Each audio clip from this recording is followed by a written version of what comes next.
A aplicação de um modelo de P-medianas para apoio à decisão da quantidade e localização dos postos da Polícia Rodoviária Federal no estado do Paraná, por Antônio Carlos da Silva Júnior, orientado pelo professor Gustavo Locke. A Polícia Rodoviária Federal é uma instituição que foi criada no Brasil em 1928, que tem como objetivo garantir a segurança viária e realizar a prevenção ao crime em mais de 75 mil quilômetros de rodovias e estradas federais. A PRF está presente em todos os estados brasileiros por meio da seguinte estrutura, né? Ela tem uma unidade central ou sede que fica em Brasília. Essa sede é responsável pelas superintendências regionais, né? Então nós temos uma superintendência em cada unidade federativa, né? Cada superintendência é responsável por um conjunto de delegacias que ficam distribuídas nos municípios, né? Em alguns municípios da unidade federativa, e cada delegacia é responsável por um conjunto de postos de fiscalização que ficam distribuídos nas rodovias federais. Esses postos de fiscalização, também conhecidos como unidades operacionais ou UOP, né, eles estão, né, conforme já explicado, sob responsabilidade das delegacias, né, e aí eles ficam distribuídos nas rodovias para proporcionar mais capilaridade nas ações da Polícia Rodoviária Federal, né.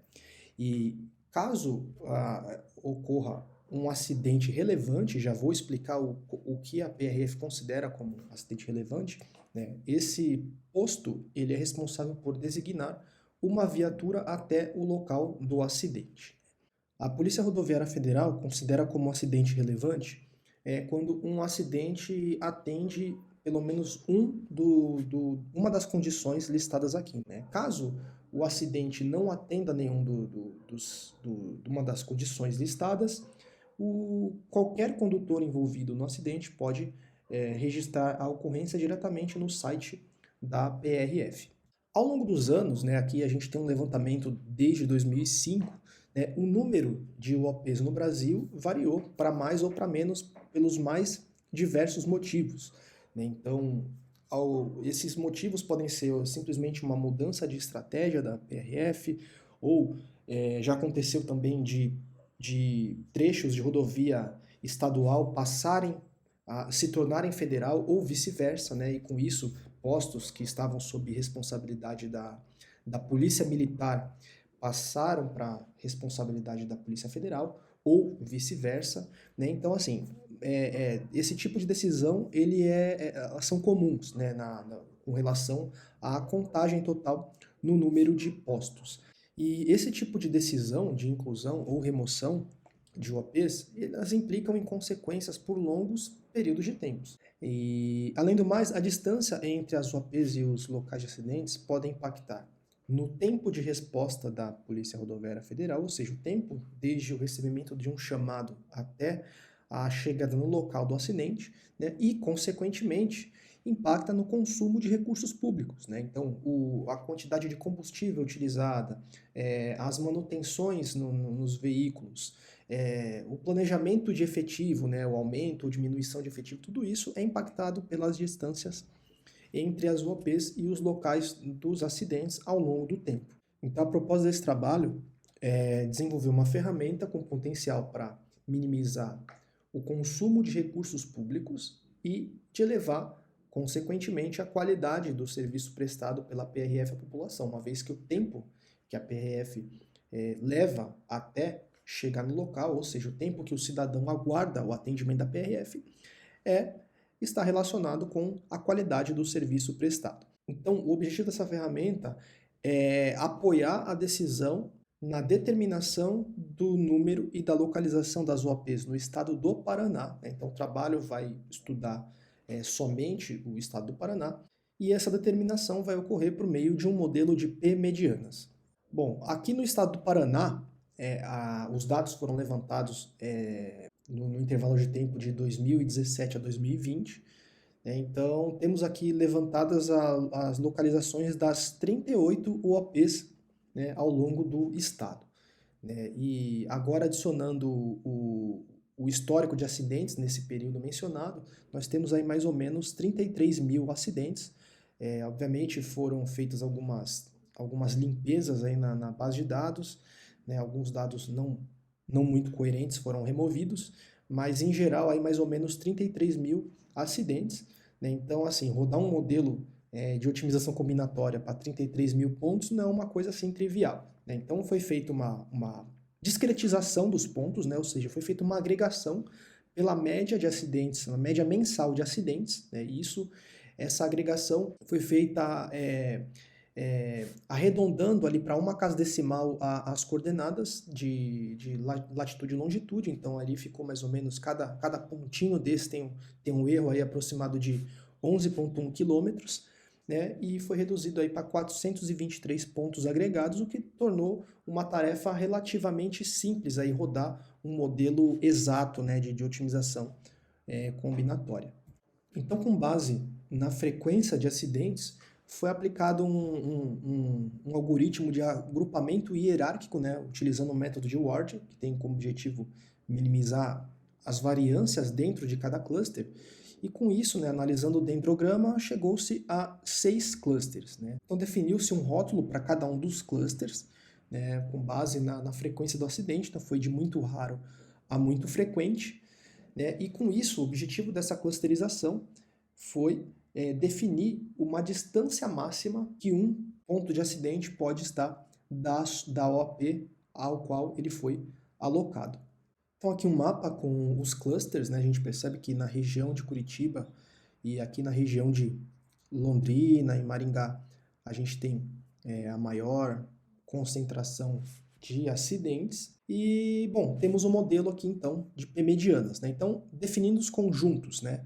Então, o conjunto I é o conjunto com todos os pontos de acidentes, né? Então, como mencionado há pouco, nós temos 423 pontos, né? O conjunto V é o conjunto dos locais candidatos a receberem as OPs, que são os mesmos 423 pontos. No entanto, saindo um pouco do modelo de P-medianas tradicional, adicionou-se o conjunto U, que é o conjunto das UOPs atuais, como mencionei, né? Temos 38 UOPs atuais que eu quero considerar se elas vão continuar na solução ou não. Então, resultou-se que o conjunto J é a união entre o conjunto V e o conjunto U. Então, temos aqui, ao invés de uma matriz quadrada, nós temos uma matriz de 423 por 461.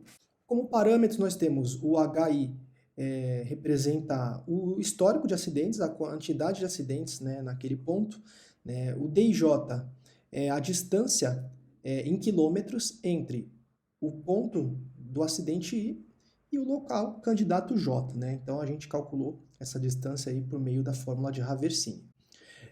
O DI max representa a distância máxima que um ponto de acidente pode estar da sua UOP. Então essa distância máxima foi definida com base nos clusters. Então cada cluster tem ali uma distância máxima, né? P é o parâmetro P aqui de P-medianas, que é o número de OPs a serem instaladas. E também, fugindo um pouco aí do P-medianas tradicional, adicionou-se o parâmetro Q, que é o número de OPs atuais a serem mantidas no modelo.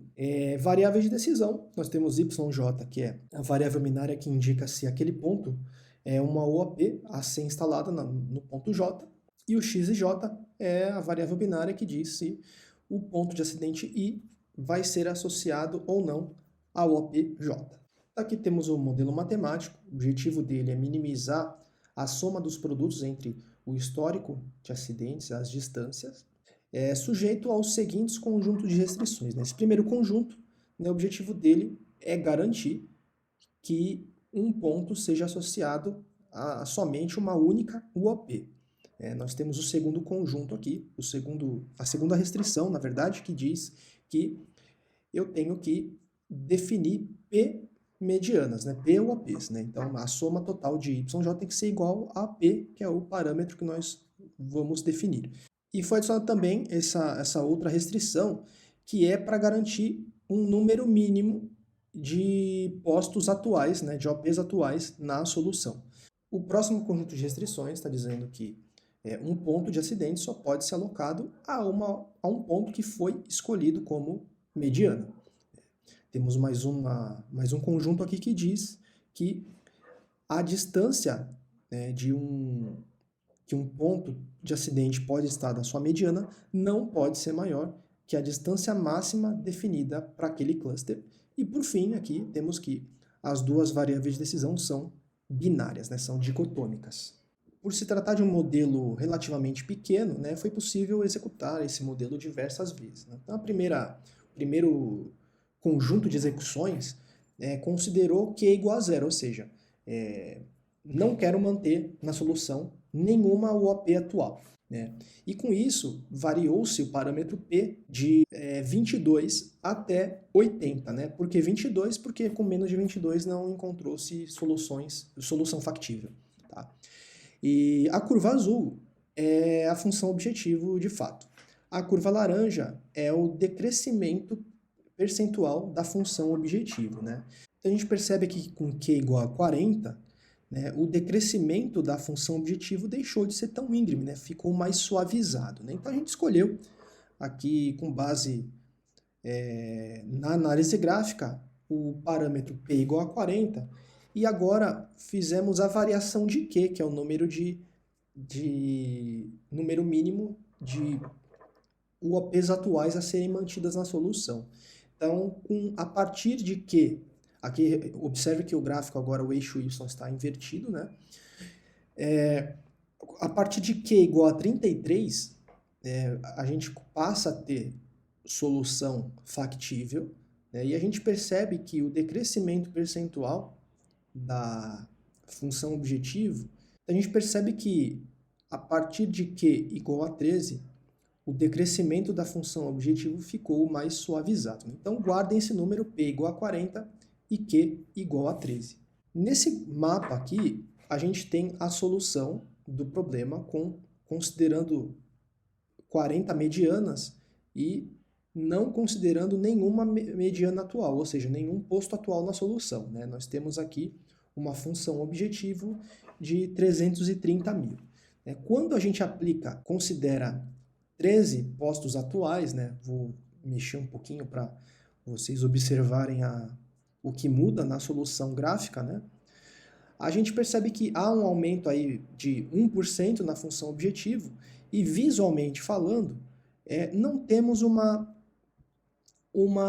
grande mudança no mapa, né? Então, a gente mantém 13 UOPs atuais e não muda tanto com relação a deixar o modelo 100% livre para definir as 40 medianas, né? Então, quando a gente considera 33 postos atuais, ou seja, o número máximo de postos atuais que o modelo é capaz de nos dar uma solução factível, considerando 40 medianas, né? A gente já percebe que tem um aumento de 18% na função objetivo e percebemos aí algumas mudanças, né, na análise gráfica, né, com relação à localização e à alocação dos pontos aí no mapa, né? Então esse gráfico, ele mostra que na curva verde é a função objetivo, a curva azul é a distância de um ponto qualquer, que é um modelo, é uma solução menos restrita, né, ou seja, que exige um número menor de Q, né, com relação a mais restrita, que é o Q igual a 33, né? Então, quanto muda com relação ao Q33, né? Então, a gente observa que quanto menos restrito vai ficando a solução, vai ficando o modelo, mais distante ele fica do modelo mais restrito. E a curva laranja é a comparação também dessa distância, mas sempre com relação ao anterior, né? Então, o modelo com Q igual a 31, ele tem essa distância com relação ao modelo Q32, tá? A distância diminui, aqui a distância aumenta um pouquinho, diminui e assim sucessivamente, né? O objetivo desse gráfico, até o momento, foi tentar entender um pouco mais o comportamento dessa variação das mudanças aí do parâmetro Q, né? Então, por enquanto, né, no desenvolvimento do trabalho, temos somente esses resultados, né? Essa fase de análise de resultados ainda está embrionária, né? O objetivo a partir de agora é mergulhar mais profundamente na análise dos resultados, avaliarmos algumas hipóteses, realizarmos alguns experimentos e para que a gente possa concluir aí a pesquisa e concluir essa ferramenta proposta. Muito obrigado.